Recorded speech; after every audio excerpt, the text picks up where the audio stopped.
menu de l'actualité dans ce journal, le point de la gestion des ressources humaines dans l'administration publique burkinabé. Les acteurs de la fonction publique examinent la situation des agents de l'État à Ouagadougou. Dialogue politique entre le gouvernement burkinabé et l'Union européenne. Sur la table des discussions, les grandes préoccupations du moment au plan national et régional.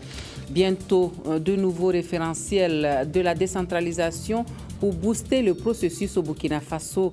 Le gouvernement burkinabé et ses partenaires veulent insuffler une nouvelle dynamique à la décentralisation intégrale en cours. Bienvenue à tous et merci à vous de nous suivre. On a noté une certaine évolution dans la situation des agents de la fonction publique ces derniers temps au Burkina Faso. Des acquis que l'on souhaite consolider et améliorer. La gestion rationnelle des ressources humaines de l'administration publique est une préoccupation qui fait l'objet d'une rencontre annuelle régulière depuis 2009. Et depuis ce matin à Ouagadougou, on fait le point de la situation des agents de l'État. Maxime Zongo. Initiée il y a de cela 5 ans, la conférence annuelle de gestion des ressources humaines est ce cadre qui permet aux principaux responsables de l'administration publique de dresser l'état des lieux de la situation des agents de l'État. Une opportunité donc pour appréhender et apprécier les difficultés et les défis dans la perspective d'apporter des solutions idoines. La qualité des ressources humaines publiques constitue à ne pas douter la clé de voûte du bon fonctionnement de toute administration publique. Elle est également le gage de l'efficacité du service public et un facteur déterminant dans la réussite de la bonne gouvernance. La performance des institutions publiques est, du reste, en grande partie tributaire non seulement de la qualité des hommes et des femmes qui les animent, mais également de la pertinence des outils et des procédures qu'ils mettent en œuvre. À l'occasion de la présente rencontre, les participants vont se pencher essentiellement sur la gestion prévisionnelle des emplois et des compétences. Une démarche pour mieux maîtriser les ressources de l'État. La gestion prévisionnelle des emplois et des compétences a comme avantage, en tant que démarche scientifique, d'anticiper sur les besoins de l'administration en termes de ressources humaines sur 3, 4, voire 5 ans, en tenant compte des besoins de la population, en tenant compte des missions de l'administration et de pouvoir planifier de façon rationnelle les recrutements. Ce qui permet d'organiser les formations du personnel en conséquence et de doter progressivement les administrations des compétences nécessaires pour pouvoir travailler sereinement. Cela a un autre avantage qui permettrait d'avoir la maîtrise de la masse salariale tout en encourageant les agents de la fonction publique qui font tant de sacrifices. Les résultats de cette rencontre devraient ainsi contribuer à consolider les bases de la gestion rationnelle et planifiée par l'État qui s'observe déjà à tous les niveaux de l'administration publique à travers les innovations introduites ces dernières années. Les défis qui restent à relever étant entre autres le parachèvement du recensement biométrique, la description des postes de tous les ministères et institutions, l'arbitrage des besoins de recrutement. Haro sur les infrastructures de mauvaise qualité et le respect des délais est désormais de vigueur. Le chef du gouvernement veille désormais au grain et ne cesse de multiplier les sorties de terrain pour contrôler ces infrastructures. Le chantier de la route Sabou-Koudougou-Didir a encore reçu la visite du Premier ministre. Et sur place, Béon Luc Adolphe Thiao a des raisons d'être optimiste. Isaïe Parkouda. Il avait promis revenir, il est effectivement là. Le Premier ministre Luc Adolphe Thiao revient pour constater l'état d'avancement des travaux de construction et de bitumage de la route Sabou-Koudougou-Didir, long de plus de 80 km. Après un arrêt à Sourougou, le constat du pont d'Issouka, la voie de contournement de Koudougou et le pont de Poni, la satisfaction est grande. Environ 75% des travaux ont été réalisés, soit 98% du délai imparti. J'ai pu noter que les ouvrages qui étaient tellement compliqués sont pratiquement terminés. Je salue donc la qualité de l'ouvrage de franchissement qui se situe sur le barrage de Sourougou, de près de 900 mètres. Ensuite, j'ai aussi noté avec satisfaction que le pont de Poni Nord est terminé. Presque. Vous vous souvenez, quand nous étions là-bas, en fait, les poutres sortaient à peine du sol. Aujourd'hui, il ne reste plus que quelques travaux complémentaires donc pour terminer. Il faut impérativement terminer le chantier avant le 31 juillet. Le bureau de contrôle 7 Tunisie veille au grain, selon le chef de mission Ben Ayed, à ce que les ouvrages à réaliser soient de qualité. Des équipes de contrôle ont été mises en place afin de suivre de près l'entreprise Umoru Kanazue dans le respect des clauses du contrat. Nous avons 18 experts ici sur chantier, des ingénieurs, des techniciens supérieurs, des topographes, des géotechniciens qui sont partout sur chantier. La mission de contrôle réalise les réceptions nécessaires pour passer à la tâche suivante. Malgré le retard accusé de 3 mois, le coordonnateur national du Compact tient à féliciter l'entreprise OCA pour son engagement et sa volonté à respecter le délai d'exécution. Il salue de même cette entreprise nationale pour ses prouesses réalisées. Elle arrive de plus en plus à surmonter les problèmes organisationnels qui faisaient vraiment, qui pesaient sur elle. Et aujourd'hui, nous sommes fiers de voir quand même que c'est la seule entreprise nationale qui aura réussi à faire pratiquement la meilleure route parce que les tests ont été faits par les Américains et je crois que parmi les 3 routes que nous avons, c'est l'une des routes qui réserve en tout cas les meilleurs taux d'UNI. Et véritablement, c'est un motif de satisfaction. Le délai résiduel du compact est de 66 jours à compter de ce lundi 26 mai. Et la date prévue pour l'achèvement du chantier est le 7 juin prochain. Une course contre la montre qui demande plus d'efficience, d'encadrement continu et une mobilisation sans faille des ressources humaines et matérielles. La route Sabou-Koudougou-Didi doit donc absolument être achevée fin juillet prochain, date butoir du Millennium Challenge et compte Burkina Faso qui finance la construction de cet axe. À quelques semaines de cette échéance, c'est déjà l'heure du bilan de ce projet exécuté au Burkina Faso durant 5 ans. Que peut-on retenir du compact de Burkina Faso? Une mission américaine séjourne au Faso pour des réponses à cette question. Ce matin, la délégation a eu droit à une présentation du MCA Burkina. Estelle Judith Assogba. De Washington à Ouagadougou, la directrice des réformes politiques et de l'évaluation de Millennium Challenge Corporation, MCC, Alicia Mandaville, a parcouru des milliers de kilomètres pour venir constater les réalisations faites au Burkina Faso sur les 5 ans par le Millennium Challenge et con MCA. Un projet qui s'achève le 31 juillet prochain. Le désenclavement des routes, le développement de l'agriculture et la sécurisation foncière sont les 3 grands projets du MCA qui ont engrangé des acquis au bénéfice des populations. Nous sommes à environ 96% donc le taux d'exécution. Et cela se traduit concrètement par l'achèvement des travaux des aménagements hydro-agricoles, avec même en plus un bonus, si je puis dire, de 200 hectares. Nous avons les routes qui sont aujourd'hui pratiquement toutes achevées, de Dougou, Nouna, Djibasso, frontière du Mali.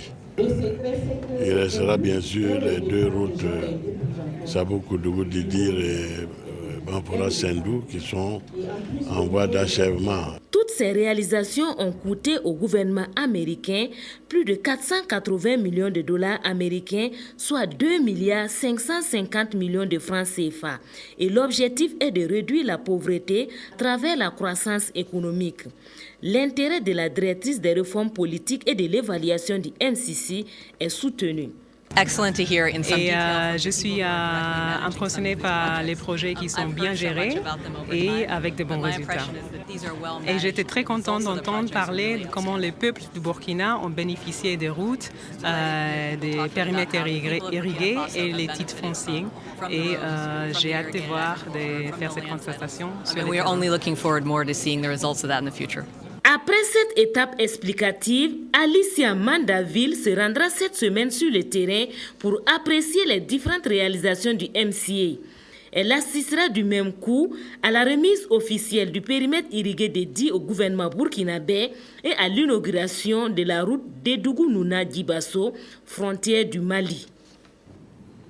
Et la délégation américaine conduite par la directrice des politiques et évaluation du Millennium Challenge Corporation a été reçue par le chef du gouvernement cet après-midi.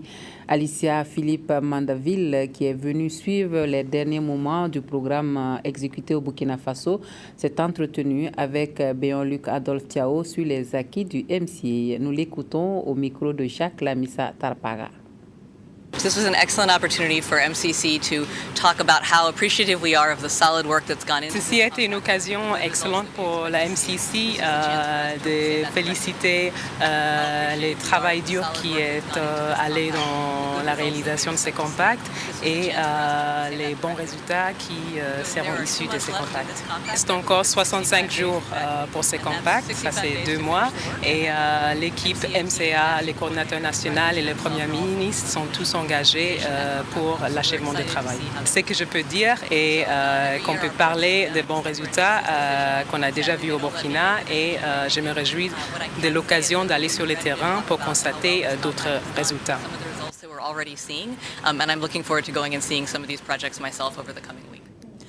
Les mesures sociales du gouvernement, les dernières actualités politiques, la question de la mobilisation des ressources financières, mais aussi la sécurité dans la sous-région, ce sont là les grandes questions de l'heure au menu du tête-à-tête entre le gouvernement burkinabé et les représentants de l'Union européenne ce matin. La 8e session de ce dialogue politique se tient à Ouagadougou donc, et c'est Drissa Séré qui a suivi les échanges pour nous.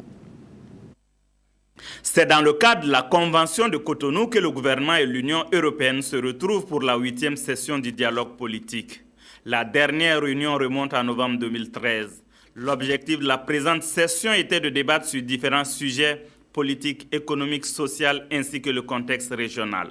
Face aux membres du gouvernement, les représentants de l'Union européenne ont cherché à comprendre l'évolution des éventuelles décisions prises de part et d'autre, échanger sur le 10e FED, les mesures sociales récentes adoptées par le gouvernement et la situation sécuritaire régionale. Il y a le rythme et les échéances politiques, économiques, sociales de votre pays. Et bien sûr, pour les partenaires que nous sommes et qui devons rechercher à contribuer à la stabilité de nos pays partenaires, il va de soi que les messages que nous passons à tous nos interlocuteurs, de tout le spectre politique, ce sont les mêmes messages, à savoir de ne pas prendre d'initiative ou d'action, action-réaction, qui sont de nature à alimenter une instabilité par des processus qui deviendraient non contrôlés. Pour répondre à certaines préoccupations des partenaires de l'Union européenne, le gouvernement a démontré que les ressources mobilisées profitent au plus grand nombre.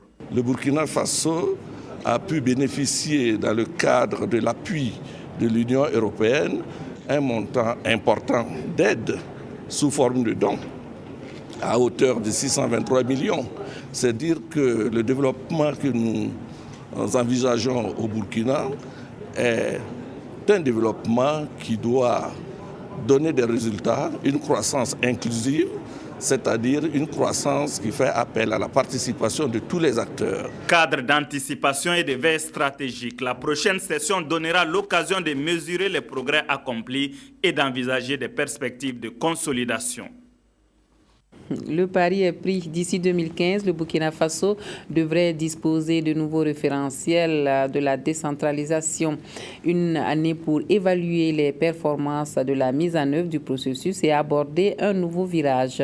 Le gouvernement burkinabé et ses partenaires ont ensemble donné le top de départ de cette évaluation. Éléonore Ouedraogo, Yerbanga. Autour d'une même table, le gouvernement burkinabé et ses partenaires techniques et financiers veulent appuyer de façon plus consistante et efficace la mise en œuvre de la décentralisation en tenant compte des réalités nationales. Avec l'élaboration des nouveaux référentiels de la décentralisation, les deux parties entendent travailler en étroite collaboration pour déterminer ensemble les axes prioritaires pour les années à venir après avoir évalué les activités menées les 12 dernières décennies en matière de décentralisation. C'est avec un transfert de compétences qui doit s'opérer du sommet de l'État vers la base des collectivités territoriales. Déjà, il y a 4 domaines qui ont déjà été transférés aux collectivités locales. Il reste encore 7 générales des collectivités Il s'agit à travers ces réflexions de voir comment formuler de nouveaux axes prioritaires afin que cela réponde mieux aux aspirations des populations. Nous devons faire cette évaluation, nous devons appuyer la partie nationale à faire cette évaluation et en tirer les enseignements pour toujours mieux conduire le processus de décentralisation qui a à mon avis une double finalité. La première chose, c'est l'approfondissement de la démocratie et de la développement local. Deuxièmement, c'est bien au niveau de l'ensemble du pays que le développement doit se faire. Et donc, pour atteindre toutes les couches de la population, il faut bien passer par la décentralisation. Un comité de suivi a d'ailleurs été installé à cette cérémonie de lancement du processus. Il sera chargé de faire en un an l'état des lieux approfondi de la décentralisation, sa vision prospective nationale, son nouveau plan stratégique et la relecture du Code général des collectivités territoriales. Le processus, il est participatif. Il va au niveau du gouvernement, des partenaires techniques et financiers, des acteurs, c'est-à-dire des élus locaux, à la société civile, bref, de l'ensemble des citoyens qui sont représentés à travers leurs composantes dans l'élaboration de ces nouveaux référentiels. Les textes sont conçus et mis en œuvre par les acteurs. Les documents stratégiques qui seront élaborés à l'issue des différentes concertations seront adoptés en fin 2015 à la session de la Conférence nationale de la décentralisation. Les responsables du Congrès pour la démocratie et le progrès expliquent les grandes décisions du dernier congrès du parti aux militants et sympathisants à Kaya. Mieux informer les militants à la base pour une meilleure adhésion, c'est tout le sens de cette démarche. Mission accomplie avec satisfaction selon les responsables de la délégation. Zalissa Sanfo. Le 26 avril dernier, le Congrès pour la démocratie et le progrès CDP tenait sa première session ordinaire de l'année 2014. Et à l'issue de ce congrès, des décisions dites majeures pour le parti ont été prises. Convocation du référendum et mise en place du Sénat. Ces décisions-là, le parti a décidé de les partager avec les militants à la base. Ainsi, une délégation conduite par Zembende Théodore Sawadougou s'est soumise à cet exercice ici, à Kaya. Tout a été expliqué. Les raisons de ces choix politiques, les enjeux, leur implication, ainsi que les perspectives. Et après ces enseignements, ce sont des militants réconfortés et acquis à la cause du parti qui ont salué l'initiative. Je suis très content. On a eu des éclaircissements, sinon on avait peur, surtout avec les rumeurs qui circulaient autour des décisions prises à ce congrès. Je suis vraiment content. Et si les militants ont compris, pour la délégation, c'est mission accomplie. Ces rencontres ont été très importantes, d'autant plus qu'elles ont permis de réagrandir nos militants, de faire en sorte que nous puissions consolider nos opinions par rapport à la prise de position de notre parti. La première étape du militantisme politique passe par la possession d'une carte électorale, dira le chef de la délégation, qui a du même coup invité les militants à se mobiliser pour s'inscrire sur les listes électorales. Autre point de l'actualité, égalité d'accès à une éducation de qualité pour tous les enfants. C'est la nouvelle dynamique de l'UNESCO qui a lancé ce matin son rapport mondial sur l'éducation. Les autorités burkinabées, à leur tour, promettent jouer pleinement leur partition auprès des partenaires à l'éducation, des engagements pris de part et d'autre pour l'atteinte de l'éducation pour tous d'ici à 2015. Karim Patrick Namouano. Enseigner et apprendre à atteindre la qualité pour tous, le titre du rapport mondial de suivi sur l'éducation pour tous 2013-2014 est évocateur des ambitions de l'Organisation des Nations Unies pour l'éducation, la science et la culture UNESCO. L'urgence est de mettre le rapport au service des responsables des politiques éducatives et des spécialistes du développement. C'est ainsi que ce rapport-là fait ressortir les 5 engagements, les 5 objectifs de l'EPT, l'amélioration de la petite enfance, l'éducation primaire universelle comme deuxième objectif. Troisième objectif, c'est les jeunes, améliorer l'accès des jeunes à l'éducation. Le quatrième objectif, c'est l'alphabétisation. et enfin la parité. Le rapport mondial de suivi sur l'éducation pour tous a été édité pour inspirer, influencer et soutenir l'engagement des États vers la réalisation des objectifs de l'éducation pour tous d'ici à 2015. On estime que 20% du budget de l'État doit être alloué en fait à l'éducation. Au Burkina Faso, nous sommes à 16 et quelques. Et l'on dit aussi qu'il faut recruter les enseignants parmi les meilleurs. La première chose parmi les meilleurs. Il faut aussi donner des conditions favorables à retenir les enseignants et ensuite envoyer aussi des enseignants qui sont assez excellents dans les zones les plus défavorisées. Alors donc je pense que c'est des interpellations qui doivent nous amener un peu à réviser un tant soit peu notre approche planifiée. L'éducation comme facteur d'amélioration de la santé, de la réduction de la pauvreté et de stimulation de la croissance économique montre bien que tous les espoirs de l'UNESCO reposent sur l'enseignement et l'apprentissage pour changer le monde. Le Burkina Faso, le Mali et le Niger qui veulent parler le même langage de renforcement de l'éducation et de la formation professionnelle. Et pour réussir ce combat commun, il est indispensable d'accorder les violons. Les acteurs des trois pays sont réunis à Fadangourma à l'initiative du programme Helveta Suisse Intercorporation. Joël Tandambiga. Prendre connaissance de programmes d'éducation, de formation professionnelle et apporter leur contribution à l'insertion socio-économique des jeunes, c'est le but de la rencontre des leaders et acteurs de l'éducation du Mali, du Bénin et de notre pays, le Burkina Faso. Ces trois pays de l'Afrique de l'Ouest partagent les mêmes contraintes en matière d'éducation et de formation professionnelle. Parmi ces contraintes, il y a l'insuffisance de ressources humaines qualifiées, le manque de centres de formation professionnelle et le problème d'insertion des jeunes diplômés dans la vie active. Pour nous, l'intérêt était double. D'une part, permettre aux trois pays de la région, c'est-à-dire le Burkina Faso, le Bénin et le Mali, de se retrouver, de permettre aux gens qui sont impliqués dans la formation professionnelle d'échanger leurs pratiques et leurs expériences. Le deuxième intérêt, c'était aussi de voir justement comment, au niveau du Burkina Faso, continuer cette relance des CBNF que nous avons aidé à mettre en place. Sans distinction de frontières, l'éducation et la formation professionnelle constituent l'affaire de tous. C'est pourquoi les acteurs de ce secteur commun des trois pays travaillent en synergie d'action pour relever le défi. L'état des lieux a montré que vraiment il y a quelque chose qu'il faut faire. La stratégie, c'est-à-dire il y a des noyaux développés au niveau de certains pays, par exemple le Burkina, le Bénin. Mais maintenant, il faut mettre ces différentes expériences développées et acquises en exergue pour les développer et les diffuser au niveau des autres pays et des autres programmes.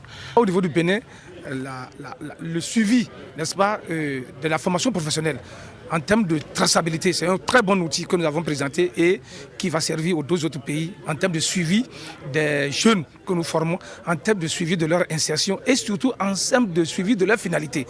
À l'issue de cet atelier sous-régional, les participants ont demandé à la coopération suisse de continuer son appui afin que ce genre de rencontres, d'échanges et d'expériences sur l'éducation des pays bénéficiaires soit pérenne. Voilà le Burkina Faso, le Bénin et le Niger qui se donnent la main pour cette cause commune. Et pendant ce temps, à Ouagadougou, on parle résilience des populations face au changement climatique. L'agriculture en Afrique est la plus touchée par les effets de ces changements climatiques et c'est là qu'interviennent les chercheurs. Ces derniers doivent produire des semences adaptées au contexte et on leur donne les moyens pour cela à travers le système d'information géographique pour la recherche sur les ressources phytogénétiques. Des précisions sur la rencontre de Ouagadougou avec Adama Koulibaly. Pays essentiellement agricole, les ressources phytogénétiques agricoles au Burkina Faso sont importantes en matière de sécurité alimentaire. Ces ressources phytogénétiques, dont les principales sont le maïs, le mil ou encore le sorgho, sont soumises à des agressions multiples qui menacent leur existence. Cette problématique est au centre de cet atelier sur les outils de résilience pour des systèmes de semences durables face au changement climatique. Avec l'aide de ces outils, il y aura introduction des nouveaux espèces de cultifs ou des nouvelles variétés et qu'on puisse tester dans les champs des agriculteurs. Dans des raisons différentes. Il a été question de l'appropriation des outils SIG, systèmes d'information géographique, et de leur application en utilisant des données spécifiques au Burkina Faso et à la Côte d'Ivoire. Et cela dans le cadre du traité international sur les ressources phytogénétiques pour l'alimentation et l'agriculture. Le but exact, c'est de promouvoir la conservation et l'utilisation judicieuse des ressources phytogénétiques pour l'alimentation et la culture à travers le monde entier et ensuite appuyer les pays à pouvoir organiser dans leur propre pays des structures capables de venir en aide au niveau des scientifiques nationaux, au niveau des producteurs. Cette rencontre de 3 jours qui réunit Burkinabés et Ivoiriens est réalisée grâce au soutien de la FAO et de Bioversity International. Et si la communication est incontournable dans cette lutte pour faire face au changement climatique, les pays africains s'accordent à en faire l'élément fondamental. 12 pays africains se sont donné rendez-vous dans la capitale burkinabé pour revoir les stratégies d'adaptabilité au changement climatique. Abdoul Rasmane Zongo. Des experts en communication de 12 pays africains réfléchissent à Ouagadougou sur comment minimiser les impacts du dérèglement climatique. Concrètement, ils échangeront pendant 3 jours sur le projet de renforcement de la résilience par le biais des services liés à l'innovation, à la communication et aux connaissances. Aujourd'hui, on a réuni les communicateurs, parce que la communication est une dimension fondamentale de toute action. Vous pouvez faire des choses très intéressantes, très belles, très efficaces. Si vous n'en parlez pas, c'est comme si vous vouliez garder les secrets de ce que vous faites. Et donc, durant ces 3 jours, nous allons travailler avec les communicateurs sur la meilleure stratégie pour diffuser les connaissances, pour diffuser les bonnes pratiques, pour influencer les décideurs politiques tout au long des 6 ans de ce programme. De fortes recommandations sont attendues à la fin du séminaire afin de contribuer à une meilleure riposte contre les changements climatiques. C'est un outil qui va permettre au ministère de la Communication de relever ses nombreux défis et d'atteindre ses objectifs. Il s'agit du budget programme en cours d'adoption. La concertation entre techniciens du ministère de l'Économie et des Finances et responsables du département de la communication se tient à Ouagadougou, Moumouni Soubega. Tout comme les autres ministères et institutions, le département de la communication se prépare pour la mise en œuvre du budget programme. C'est une directive de l'UEMOA qui est à sa phase expérimentale au Burkina et l'heure est à l'adoption d'un programme budgétaire ou maquette. Pour le moment, c'est l'échange communautaire qui est visé, qui est du 1er janvier 2017. Et pour le moment, nous mettons tout en œuvre pour être au rendez-vous. Aujourd'hui, tous les ministères et institutions sont donc dans l'exercice. Ils élaborent donc des budgets programmes expérimentaux pour que chacun de nous soit prêt. Permettre l'accès des populations aux moyens d'information et de communication, c'est l'objectif du département de la communication. Et pour l'atteindre, un programme budgétaire adapté s'avère indispensable aux yeux du secrétaire général du ministère de la Communication. Nous avons besoin de l'accompagnement des cadres du ministère de l'Économie et des Finances afin qu'ils nous guident dans ce travail. Nous avons déjà produit un document qui a été fort apprécié au niveau du ministère de l'Économie et des Finances, ainsi que la coordonnatrice l'a annoncé tantôt, c'est que nous sommes sur la bonne voie. Mais il faut que le document soit le plus parfait possible afin que nous n'ayons pas de regrets au moment de sa mise en œuvre. Ensemble, experts du secrétariat technique national du budget programme de l'État et responsables du département de la communication se donnent une journée pour adopter une feuille de route pour l'exécution du programme de communication et des cellules de pilotage et soutien aux structures de ce département ministériel. Les avocats du Burkina Faso ont pris l'engagement devant le maire de Ouagadougou de donner des consultations juridiques gratuites aux personnes démunies. Le barreau ne s'arrête pas là. Il entend également mettre en place un fonds d'appui judiciaire destiné à cette couche vulnérable. Le partenariat a été scellé hier 26 mai à l'hôtel de ville Jacques Lamissa Tarpaga.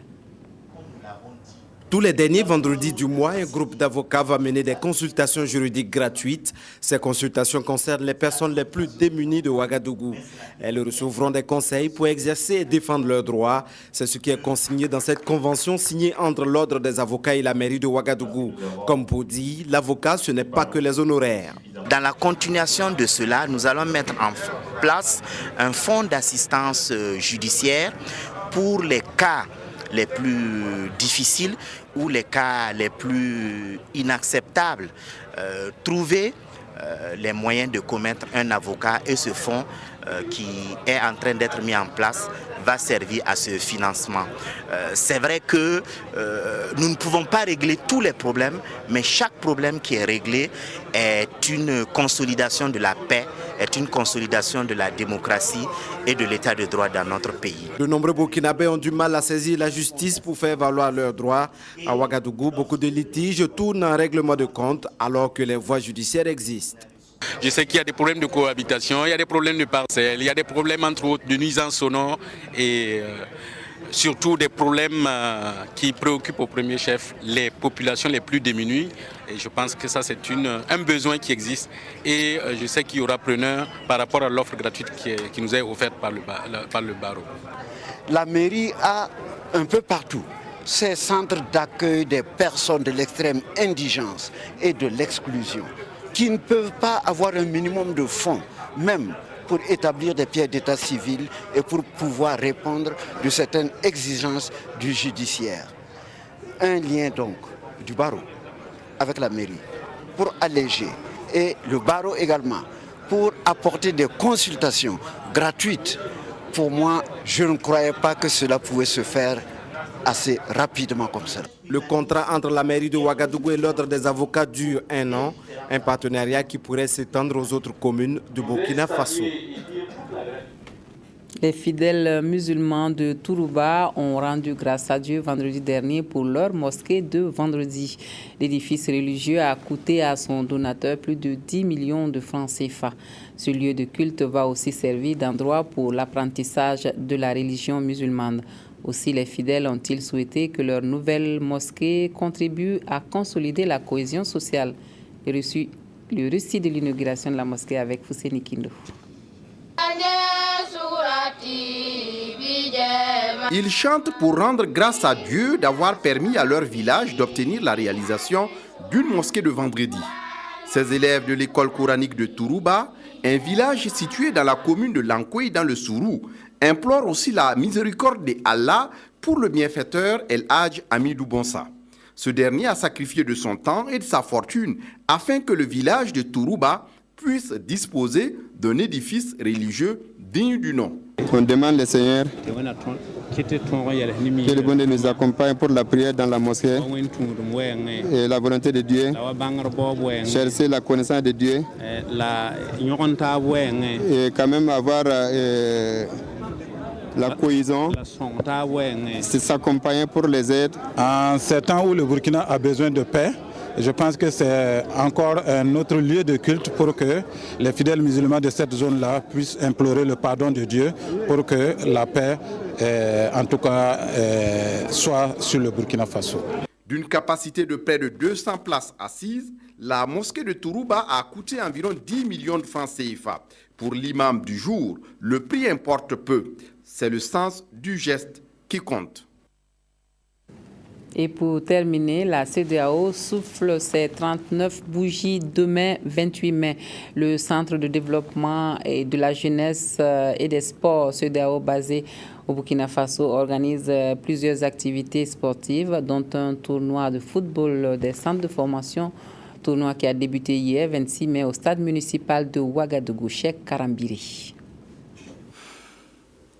Au moment où la CEDEAO politique semble marquer le pas face aux maux qui minent la sous-région, la CEDEAO sportive prend une longueur d'avance.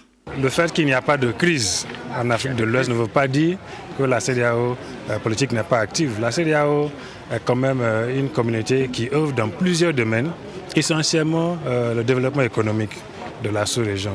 Le développement économique, ça vient par la stabilité politique. Donc la stabilité politique aussi, ça vient par la population et les peuples. Donc le sport contribue à cette stabilité politique, à l'intégration de notre population. Et cette deuxième édition du tournoi CDJS-CEDEAO entre en droite ligne des festivités de ce 39e anniversaire. En première rencontre, le Fabao Espoir en blanc face à l'Aztec Koubri. Et c'est parti pour un football académique avec de belles circulations de balles, de beaux gestes techniques, comme cette frappe de Moustapha Ouattara de l'Aztec Koubri. Et ces dribbles enchaînés de Boubacar Sissoko de Fabao Espoir. Mais à l'arrivée, aucun but inscrit. Et c'est au tir au but que l'Aztec Koubri arrache la qualification en réussissant 5 tirs contre 4 à Fabao Espoir. La seconde demi-finale est identique à la première. Fojebou en jaune face à FAC, Faso Athletic Club. Et c'est en seconde mi-temps que Kizito Kouloudiati ouvre les portes de la finale pour son équipe, le FAC. Une finale qui sera jugée demain 28 mai au stade municipal de Ouagadougou. Voilà, on s'arrête là pour ce soir. Merci à vous de nous avoir suivis et très bonne soirée à tous et à toutes. À demain.